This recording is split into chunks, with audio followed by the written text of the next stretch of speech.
Hey everybody, welcome to the town hall. I have with me Flavien.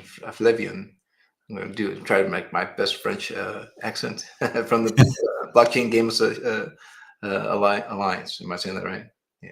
How do you Yes, say it? yes. Happy to be here, Jeff. Thanks for the invite. Yeah, yeah. So we're going to talk a little bit about what the BGA offers to the Web3 gaming community and how how we found we at YOM found the BGA and how BGA saw us for the first time, and then where we're headed together in partnership and those kinds of things. So, for people who don't know, YOM is a deep end that is solely dedicated to delivering AAA quality Unreal games to any device for anybody who wants to play without having to own a big gaming rig or a console. And Flavian's his bio reads like this: so known for his extensive knowledge and pivotal role in the development of blockchain game alliance, Flavien is guiding the charge towards understanding and harnessing the power of blockchain in gaming on a global scale. He also initiates, coordinates, and develops strategic plans to help members gain more visibility through communication, events, and partnerships. It makes it sound like you're the guy to go to if I've got a Web3 game and I want to, expand my reach, be seen more, and understand the space more. Is that pretty much your role? It is definitely hit. Yeah. My role in the BGA is first to talk to every members we have in the BGA. So the 350 companies, they are obviously gaming companies, but they could be also VCs, lawyers, and market maker, anyone involved in the blockchain gaming space. And my first role is to talk to them, understand the opportunities they will offer to the other members or to the gaming industry as a whole as well. And I work on synergies. So it's really based on what we could do as a team. So the BGA team in terms of content, in terms of organizing events, but also how I could actually build relationship between the members based on what they are looking for. So yeah, that's my first role, is to try to seek opportunities between the ecosystem we have. I'm curious about how you got your start into Web3, and then how it ended up intersecting with the BGA. So where did you first start getting involved in crypto, and why was it games for you? Or just walk me through all that. Yeah, I mean, I was involved in crypto without thinking about crypto or blockchain at all at first. Like maybe a lot of people, I was just thinking of the long-term opportunity to get more money, which wasn't the perfect way to understand crypto and blockchain as a technology. So I think I opened my Binance accounts a while ago, 7 years ago. But I think 2 years after, I really understood the value of blockchain, specifically through my experience as a player. That's where I got interested into a company like the Sandbox and Decentraland, trying to understand the value of what they are creating and how they want to leverage blockchain for a lot of different things, but focusing on the gaming experience. And I really wanted to be involved in that. I was involved in the NFT craziness, and I saw that as an opportunity to build community online, and I really wanted to be a part of it. So the story was pretty much a Web3 story, if you want to ask me, because I just tweeted to the president of the Blockchain Game Alliance, Sébastien Borget, and CEO of the Sandbox, and I just said apparently he was looking for some people for the Sandbox. I said I'm super interested. We had a chat in Paris offline, and he just introduced the BGA to me, and I said, yeah, we need to do something. Before that, the BGA was actually handling themselves. I would say all the members were working together. You didn't have a proper structure, and the president and the board members, they were trying to help.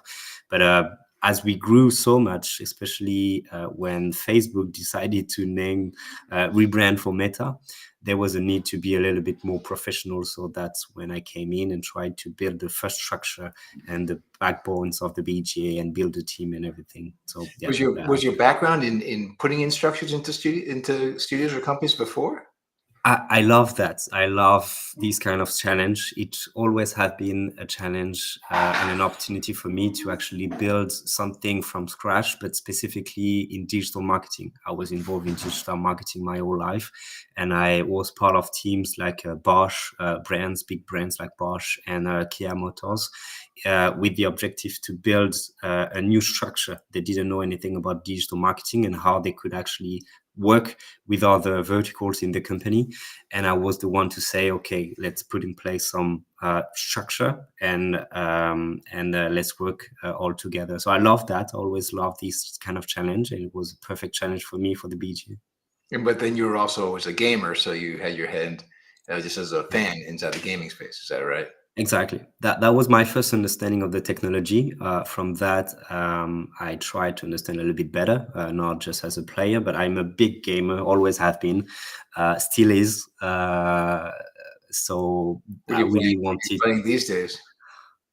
I That's so exciting. I will disappoint you because it's always the same answer coming from the blockchain ecosystem, but it's World of Warcraft. I love Blizzard. I love the Warcraft franchise. I was in love with Warcraft 3, and I'm so in deep into playing World of Warcraft and this open world and what's missing in this open world and how blockchain could actually help. That's where I really understood the value of it. You mentioned there at the beginning, in one of the answers, that the idea that NFTs were centered around building communities, right? It was a real powerful thing that I think was undersold. People, I mean, I still have a number of NFTs communities that I'm still involved in now. I sure have enough NFTs that are dead in my wallet and probably aren't going to ever, rise again. But there are still some very strong communities and diehards who are still involved in their communities. Is that, I mean, you have the same experience and you still see the NFT, what we called the craze back then, as having that value of adding community to people?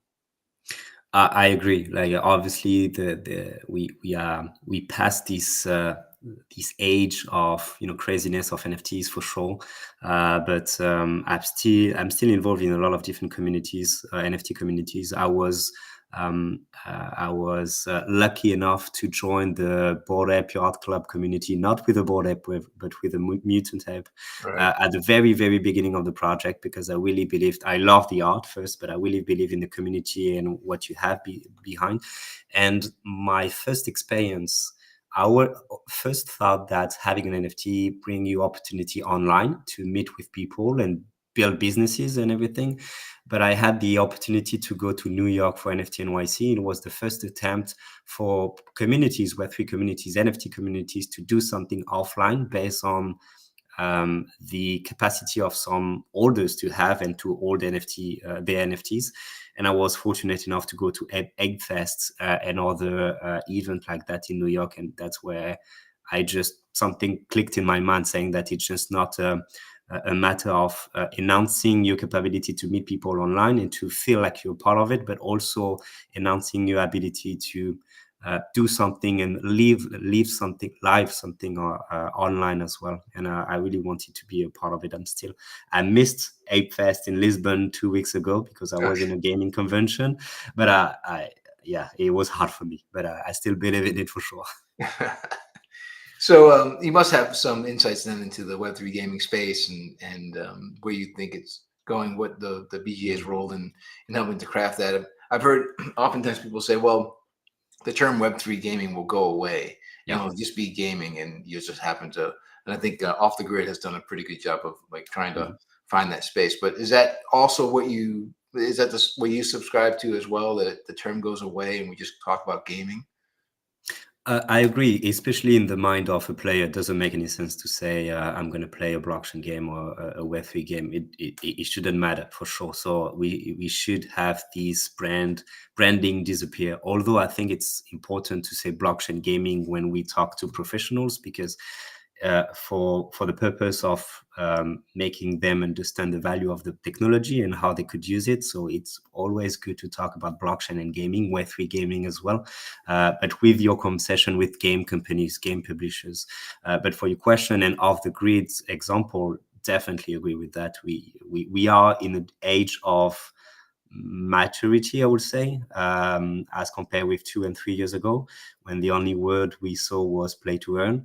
And I think it's good to see that everyone in the industry, most of us, understand the value of not talking about not focusing on the tech and not talking about the tech anymore when you actually release a game to your community. But in the industry as a whole and based on the technology, and DeepIn is a perfect example, it's still important to underline the technology in your conversation with companies. But after you understand the kind of challenges they are facing as a game company in the gaming world, and not specifically Web3 or blockchain. So you mentioned the deep end stuff. I don't know exactly the whole story. Did you meet with Andy too, and at the game conference? And how did you find the first introduction to YOM? Was it? I hope it's as eye opening as we like to think that we are, but you can tell me it's not. It's okay. No, I had the pleasure to meet Andy quite often, and we had some opportunities to help YOM to get exposure. I think what's important is Depin is new as the way you brand Depin, but obviously it's something that existed a few years back.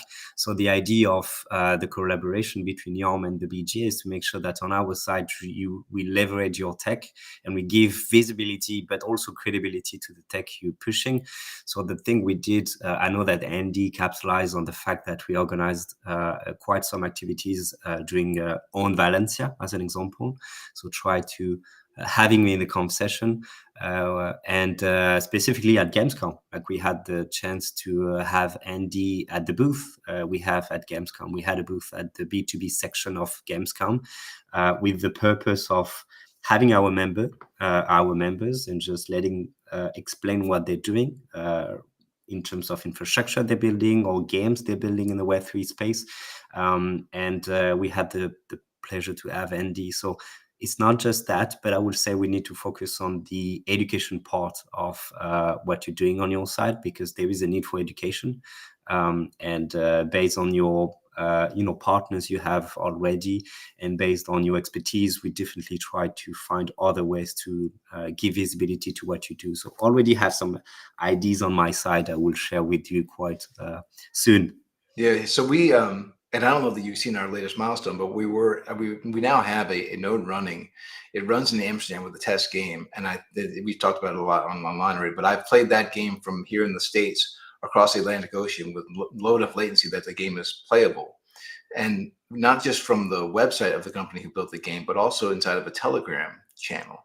So I don't know if you know this already, but we've also got these Unreal games now running integrated into Telegram, which for everybody who's making a Web3 game or not, but everyone who's making a game that wants to get viral spread, the idea of being able to send a link to your friend and they're immediately playing, as opposed to here's a link to go and download, and 3 hours from now you and I can start playing together. The idea I send it through Telegram to him and then he and I are already playing, I think is going to be a big reason for the adoption that we're going for. I think you probably know this too. The tail of the games that get published on Steam, there's only a few games that get the majority of the attention, and so many games launch that are probably great games but don't get seen. The idea that now they can be seen inside of Telegram on a URL, all these different streaming services, inside of a Reddit thread, for example. All this for our mind, this is the best way to spread your game that's kind of low key, or not getting, you don't have the marketing budget of some of the big games, but you still have made a great game and you want to spread it around.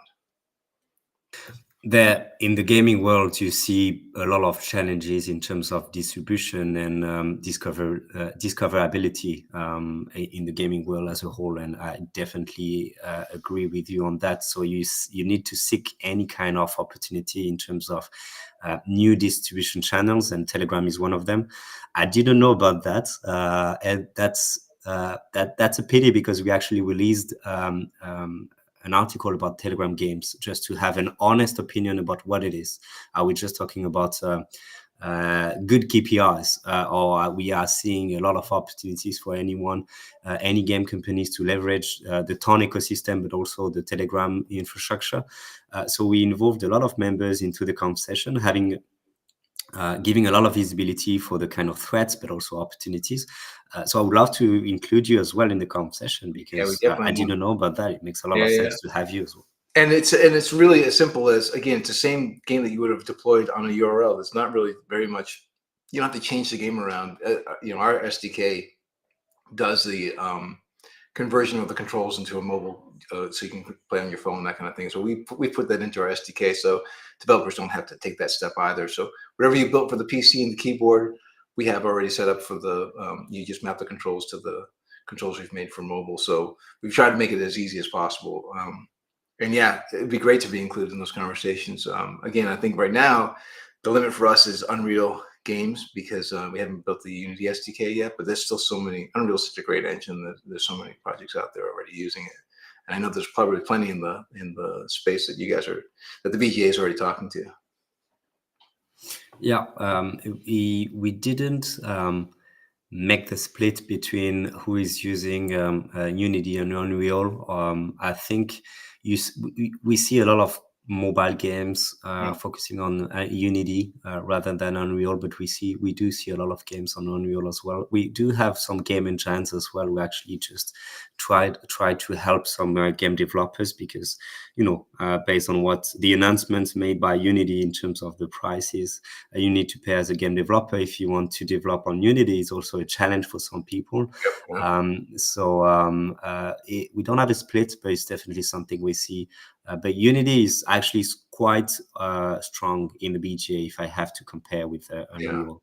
Yeah, and I've worked in both, and both of them have their strengths. And I just think that the final version, I'm more of a fan of I agree, Unreal. Hey, definitely. so talking about all those different, you've worked with a lot of projects, and you've talked to many of them. I'm going to ask you the two-part question. Like, what are the things that you see that most of them are doing very well, and what are the areas where you think they run into problems, challenges? Is it tokenomics? Is it the deployment or being visible? So the things that are working very well for the Web3 gaming space, and the things that are the biggest challenges for studios. I'd be curious to hear both of those.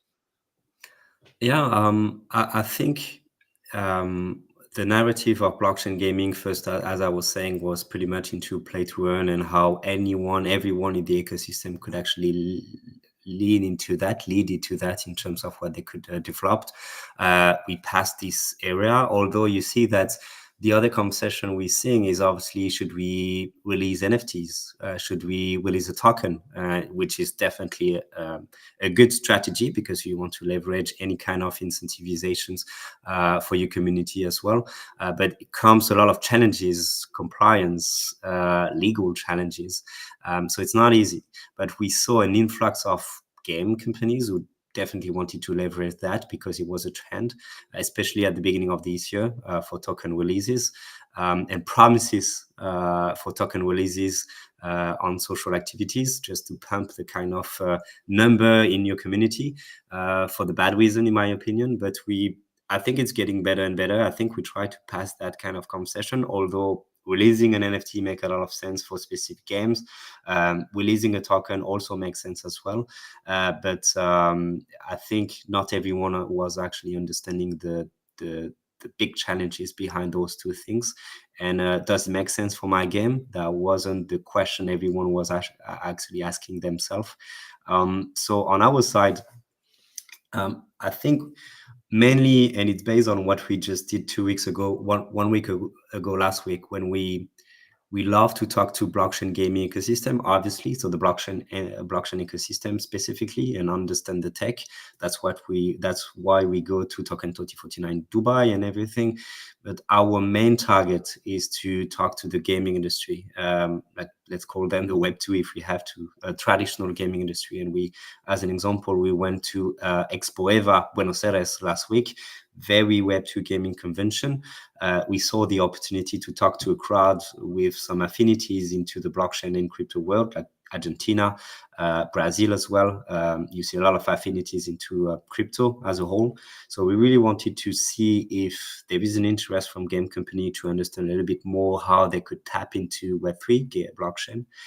And the kind of conversation we try to have is just, as I was saying, what are your challenges? And based on the challenges, we try to leverage blockchain. So it could be a way to acquire a user. It could be a way to monetize. To be honest, to ourselves, it could be a way for you to raise money because you see the value of tapping into the VC world, and that's an opportunity as well. So yeah, that's the kind of conversation we try to trigger, rather than just saying, do you know NFTs? Do you know crypto? Maybe you need to consider those two things. Right. So, and I keep hearing that Web 2, traditional gaming, is still very leery, very hands off about Web 3. Is that, you think that's worldwide? Is it opening up in certain regions and other regions are are still kind of keeping it at arm's length? Is there adoption happening in, say, South America, or I know the Middle East is really, really big on gaming right now and on blockchain. So it seems like they may be an early adopter. But how are you seeing it? Is it regionally based, or is it pretty uniform?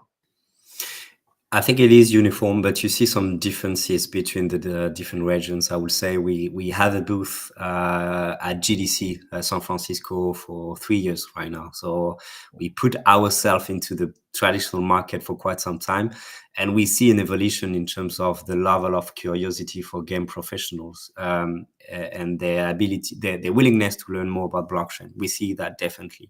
Um, we do that for other events like in Europe and in Asia and South America. I was saying, I can be in a position to say, because I'm French, that I think and I feel like Europe is very slow from the perspective of game professional to understand, and their willingness to understand actually blockchain and how they could leverage the technology for their own purposes. So Funny I that do you think say that because you're French. I say the same thing being from the States, that I think the US is very okay. slow as well.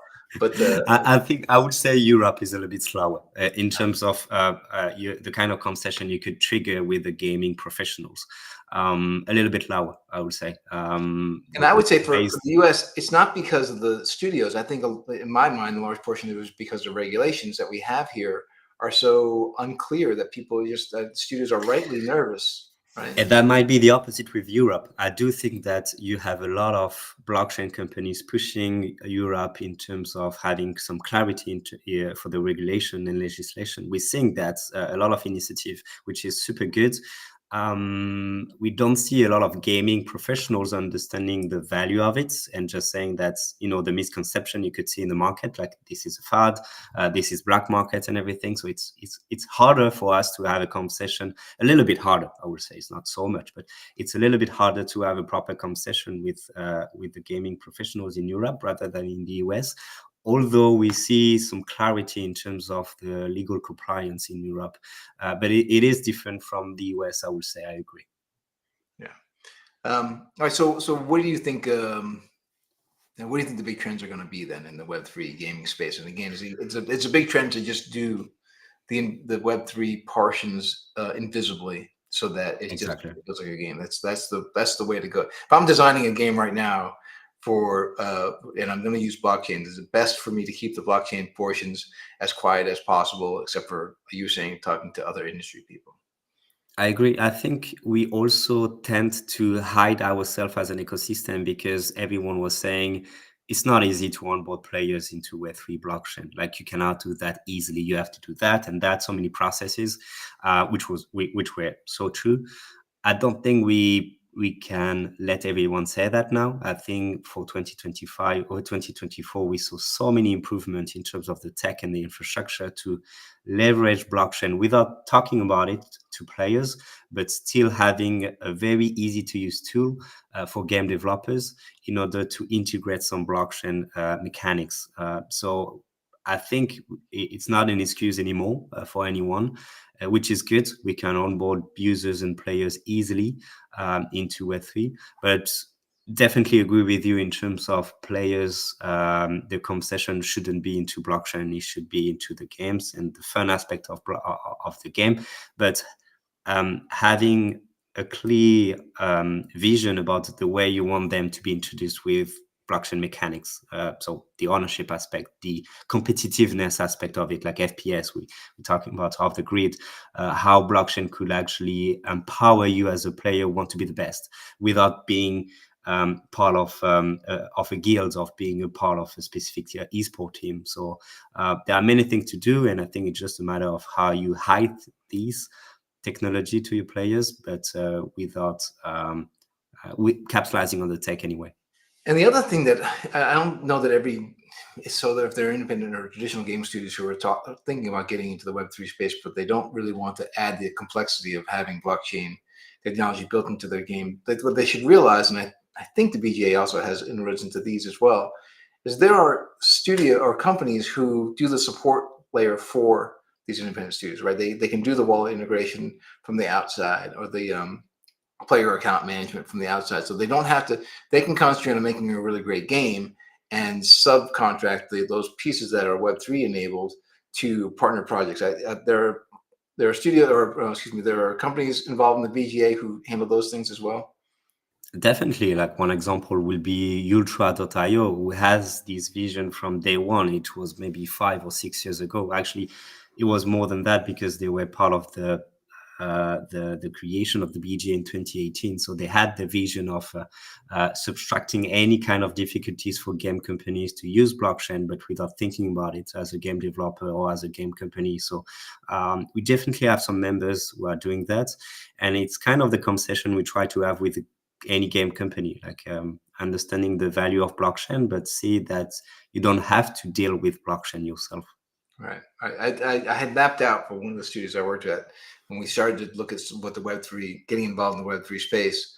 We have the design team, the art team, the programming team, production team, the QA team. Then it was like, do we add another whole Web3 engineering team and a Web3 tokenomics design team and another QA team to capture all the tokenomics questions? Because of course that's really going to be QA because it can be real world value. And of course the owners of the studios' heads are exploding because like, wait a minute, you're going to add 4 divisions to my company just to make a game go on the but that was the case. That was 4 years ago. No longer does that have to be the case. You can rely on trusted partners to handle some of that work with.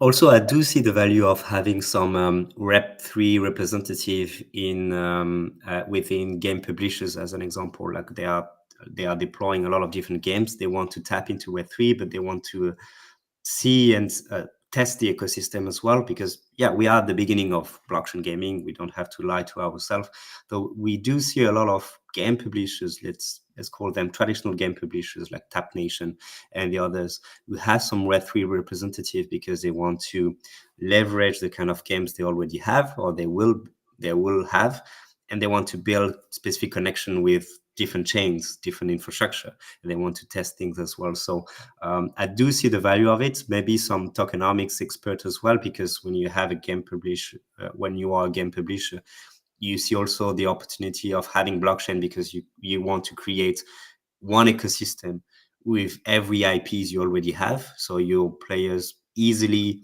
travel into every kind of games you could suggest to them and have some reward mechanics between the different games they deploy. So it depends on the company. But to your question, I agree. I also agree that you don't need that for now if you are especially indie game You know what company. it's really done is it's elevated the position of economy designer. A lot of the bigger, better games, traditional games, has had an economy designer who decides, you'll have this many of this item dropped at at this interval, and it'll be worth this much, points, and or the rewards, the mana and the gold system, right? Someone has to balance that out in the traditional game. The challenge that we brought up was that when that can be translated into real world value, if I'm playing a game that's whatever game you want to call it, traditional game, and I spent 4 hours and I've earned 200 pieces of gold, and I'm like, wow, look at 200 pieces of gold in 4 hours. But if I spent 2 hours on the game and I earned 200 tokens, and that token translates into 25 cents, then I'm like, wow, was my 2 hours really worth 25 cents? Like there can be a real you can actually anger the player, right? You make them angry at the game, which is what you don't want to do. You always want to make the player frustrated at themselves for not doing better, not frustrated at the game for cheating them, is what they would feel, right? So it becomes a much more important position that the economy, when you can translate that value into real world value, it's a much bigger challenge for the economy designer. It is that might be the one reason why a lot of game publishers like Blizzard deciding to close every door they could close in order to just master the kind of economic value they have within the game, and not letting everyone escape the economy they build on their side, which is which was a pity for a lot of gamers, because they actually deal with a lot of Chinese marketplace themselves, because they saw the value of actually exchanging their in-game assets for something else, and they wanted to value their time differently as the game publisher decided to. So you already saw the kind of the benefit of blockchain without seeing blockchain before. So it's a balance, which is super hard. It might be one of the biggest challenges. Right. But I'm sure we'll find our way through it. And again, as it becomes I feel like it sounds like you probably feel the same way. It's going to become ubiquitous. It's not going to be traditional gaming is going to absorb the fundamentals of blockchain because it's just going to be so valuable to take your earnings, all the time that you have spent inside of a game, and take those items when you're finally done with the game, sell them on the market so that you can recoup some of the time you've spent, and in some kind of get some value back from all that time that you spent. Exactly, and you see things interesting. I don't know if you saw that, but not only the law in California, but also on Steam. Specifically, now you need to specify that to your customers as a game publisher, a game studio, yet that if you buy this game, you don't own it. We Yes. just give you the license of it, but we could decide to shut everything down, which is interesting to see that because blockchain could be actually super beneficial in that situation. It's good to see the shift because you don't own everything when you play a game. And what if actually you could have more control, if you can actually have the control to sell the game because you don't want to use it anymore? There are a lot to do for sure. And expanding on that, you may have some thoughts on this as well, but the idea that a game eventually transfers itself, the ownership of the game from the studio to a DAO, and even if the studio itself wants to say, "All right, we're not going to be doing this game any longer," the DAO would have earned up enough of a treasury to either hire a studio or build a studio themselves to continue the game. And you'll see some games that will go on much, much longer because of the love of the game, and you'll have a fan base that now owns the game and can control it, basically buying the game away from the original creator studio and continuing it on. Is that you also see that as one of the logical progressions of the space? I hope so. I think the mindset for a lot of game companies was develop it, test it, and kill it for a lot of them, which makes sense sometimes, especially for free-to-play games.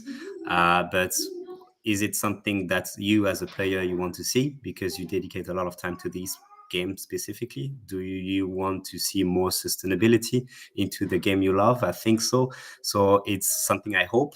Is it something we will see? It will depend. I hope so, really. Yeah. All right. So I don't want to take too much of your time. I appreciate everything you've given, the insight you've given us so far. Is there any area that I haven't touched on yet that you think is important from the BGA's perspective that we should make sure that people know about, and beyond just like how do we get in touch with the BGA, but any points that I might not have covered? First, thanks a lot for giving me the opportunity to talk about what the BGA is doing. I think our mission is we are a non-profit organization, and I think it's important to highlight this, which is who we are and how we define ourselves, because we really want to promote blockchain within the gaming industry and help the industry to grow. It's something we do since 2018, as I was saying, and we're growing. And it's all about education too, as I was saying at the beginning as well. We're going to release a report, a state of the industry report that we release every year. But we finished the survey, and YOM was a part of it because we saw Andy answering the questions we have for members, but also for all the blockchain gaming ecosystem. So we're going to picture the state of our industry, the challenges, the threats, what kind of opportunities we see for 2025 and trends. And we're going to be able to share that to everyone very soon. I think mid-December, early December. So watch out for that in our YouTube channel and Twitter at BGame Alliance. And if you have any question, please let me know. So is the best way to follow through the Twitter account and the website? What's the best way for people Yes, best way will be to follow us on Twitter, on X. And if you have any question, you can definitely ask your question on Twitter, and we're gonna try to be responsive and get back to you. How many, just on an average, like any given week, how many different game studios reach out to the BGA and ask to get involved? What's a pickup rate? And when you say reach out, you say our members, or they want to see the benefit of the blockchain game alliance? Yeah, I mean, like how many gaming projects are reaching out to the BGA, in a given month, given week? Hard to say. I would say we have 150 game companies part of the BGA right now. How many actually reaching out to us? I would say the objective is specifically for us to reach out to them, because that's why we go to Web2 traditional gaming convention like Expo Eva or Gamescom.